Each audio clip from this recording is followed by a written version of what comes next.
Virtual learning, should it become the new traditional learning?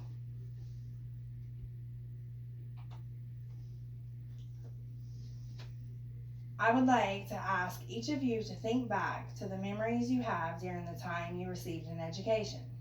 Think of your most cherished moments and all that you had to conquer to make receiving this education successful. Now, think about how each of these moments would change if you had received your education completely virtual. Would some of your core memories vanish? Would you still have the same level of education? Would you be where you are today? As Americans, we are given the right to an equal education opportunity, and converting our traditional education method to complete virtual learning increases the chances of inequalities and takes away from the education one receives.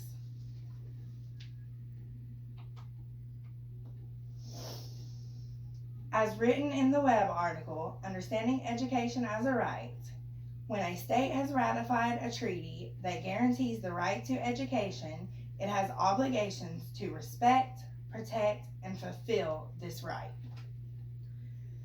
This obligation applies to everyone without any type of discrimination. To fulfill this right, educational systems were put into place. Currently, we have establishments built solely for these educational purposes. Children are transported to and from these establishments, and days are spent working face to face with educators to educate our children. Eliminating the face to face learning makes it harder for the states to fulfill their obligations, creating greater chance for discrimination.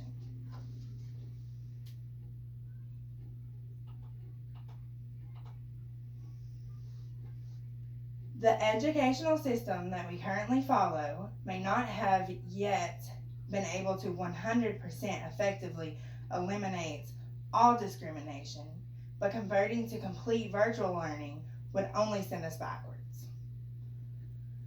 As stated in an article published on Insider, 1 in 5 American children live below the poverty line, and over 2.9 million students live in households where they are unsure when they might get their next meal. As a child growing up below the poverty line, I can say from experience that my education would have been impacted if virtual learning were necessary.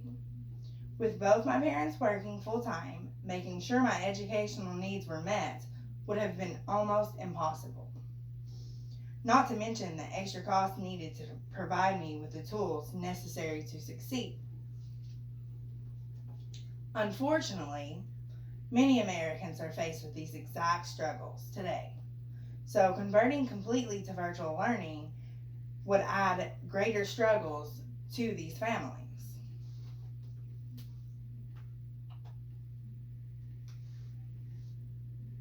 Inequalities have potential to increase with virtual learning, but the education received has potential to decrease. A major difference between our traditional method and virtual learning is physical interactions. Without face to face interactions, our children lose the opportunity to grow physical with one another. We take away the joys of playing games such as kickball or hide and seek with our peers. We take away learning discipline as a team with our friends, and those high fives or even hugs in those most cherished moments. As Karen Ray says, it has brought out a lot of inequalities in our district, especially those in special education, when speaking about virtual learning.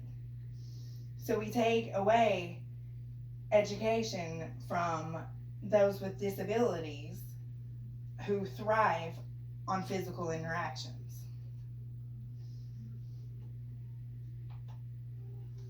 In conclusion, the transformation of our traditional face to face learning to virtual learning holds more negatives than positives.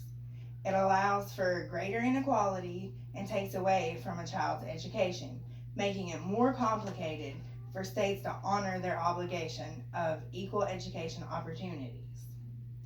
Now that you have participated in my presentation, how many of you would be willing to vote against making virtual schooling the new traditional schooling?